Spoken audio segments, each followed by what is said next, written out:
Hey guys, Barb McGowan back again for day 3 of 30 days to help you, the small home services business owner. I'm talking roofing, insulation, solar, any other small home services business that is struggling with trying to keep your nose above water. This is for you.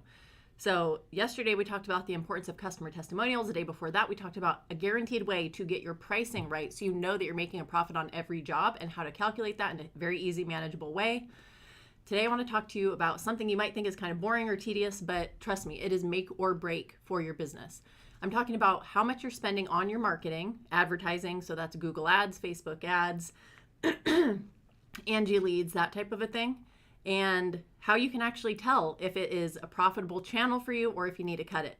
So before I get to that, if you are a home services business owner and you want to learn how to get more customers, earn more money, and work less with less chaos in your business, this is your channel, I promise. Hit the subscribe button, leave a comment if you need help with anything specific, hit like if you want to see more content like this. All right, if you want this is super easy. This is a super easy way to track your marketing and know for 100% sure what is working in your business and what is not.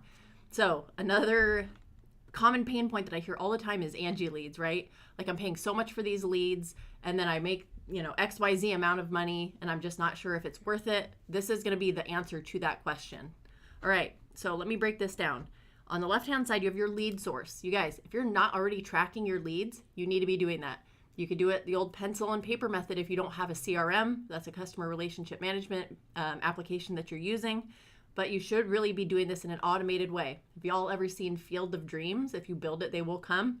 The whole point of that is if you build your business in a way that allows you to scale, to make more money, to have those systems in place, you need to do that first before you can achieve the earning more money and getting more customers while working less. That I can promise you.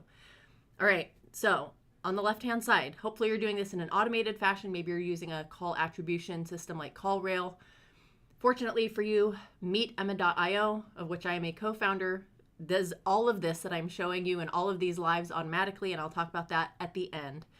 But what you need to do is line up all of your lead sources. So that's Google Business Profile, like where people go and look at your Google reviews. And I'll come to why it says $1 for your spend in just a second. But that could be Google ads if you do events like home shows or trade shows. That could be platforms like Networks or Angie. If you're sending postcards, your social media is a free platform. You'll notice I put $1 there as well. And again, we'll talk about that in just a second. So mailers, yard signs, Yelp, whatever the source is, you want to put that on the left-hand side. This you can track quarterly. That's what I recommend. If you do it too granularly, meaning you're doing it like monthly or weekly, it's going to be really hard to track and you're probably not going to get much out of it. So I would recommend doing this quarterly. But you're going to just go into QuickBooks or whatever accounting application that you use. If you have an accountant, if you're lucky enough to have one, you can just ask them, hey, what did I spend on marketing and advertising for the previous quarter? And you'll want to do this on the first day of the new quarter. So the quarter is January, February, March, April, May, June, so on and so forth. But you're going to take what you spent in total for that quarter. You're going to track the number of leads. So I'm not talking about the number of appointments that you book. I'm talking about just the actual number of leads that you get, meaning people that are calling, but they don't book an appointment, or people that do call and they book an appointment. So we're not counting like if you get spam calls or people calling about job applications, that type of a thing. We're not tracking those as leads. This is purely potential customers. Then you're going to track the number of leads closed from that lead source. And if you have questions about like, what does this mean or how do I find this? You can just hover over each of these cells and it will give you a definition. So number of leads, not number of appointments. Number of leads closed, so that's the number of houses you went and knocked on their door, went and did your thing, and the number of people that turned into a job from that. Next, this is these really important marketing terms, CPL, closing ratio, and CAC, or cost to acquire, or customer acquisition cost. So we're going to start with CPL. That's your cost per lead. So you take the total source spend divided by the total number of leads. So this example business is spending about $65 per lead on Angie, which some of you may know the struggle of Angie leads. That leads to a 22% closing ratio. And so the cost to acquire those customers is $297. And again, you can just hover over this to figure out what that calculation is. And I'll talk about why those are so important in just a second. So here's the revenue generated. So you might be tempted to think, oh my God, Angie is such a valuable platform. Look, I spent $3,500 and I generated $44,000. That's amazing. You have to remember, for every job you do, you're going to have cost, right? Your overhead cost, which is like your rent, paying insurance, like all different kinds of things that you're not including in like materials and labor, which are your COGS, the cost of doing business, right? Actually going out and doing the job. So you have to take into account that not all of the money that you make is profit. So I'm just using this example net profit of 15%. So 15% of 44,500, let's do a quick calculation. So that's $66.75 in profit. So even though your ROI for Angie might be 12x, and so you might be tempted to think, wow, that's amazing. Like I should double down, I should triple down. You need to look at the actual amount of profit that was generated, which in this case, it's good, like it's in the green.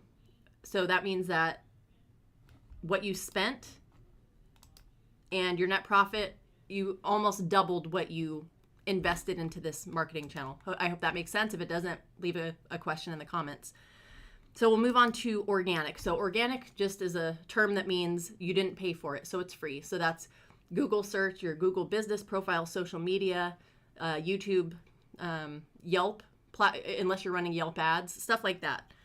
And the reason why you want to put $1 in there is because if I actually put what you spend on organic, which is nothing, then it's going to throw off those calculations. So we're just going to say the bare minimum $1, so you can kind of gauge the strength of that marketing channel for you. So being organic, got 3 leads, closed 1. The CPL, or the cost per lead, is 0. Closing ratio is 1/3. It's $0 to acquire those customers.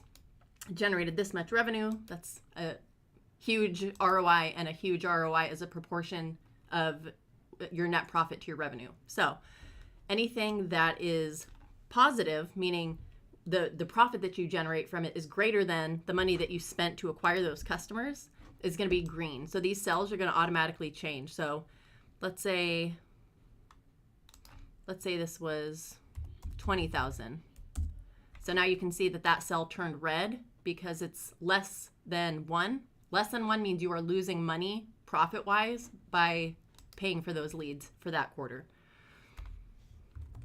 Alrighty. So I think the rest of this probably makes sense. At the bottom, this is going to be the total that you spent, so that should match up again with your accounting software, so that's QuickBooks. This should match the number of leads that you get for that quarter, the number of leads closed.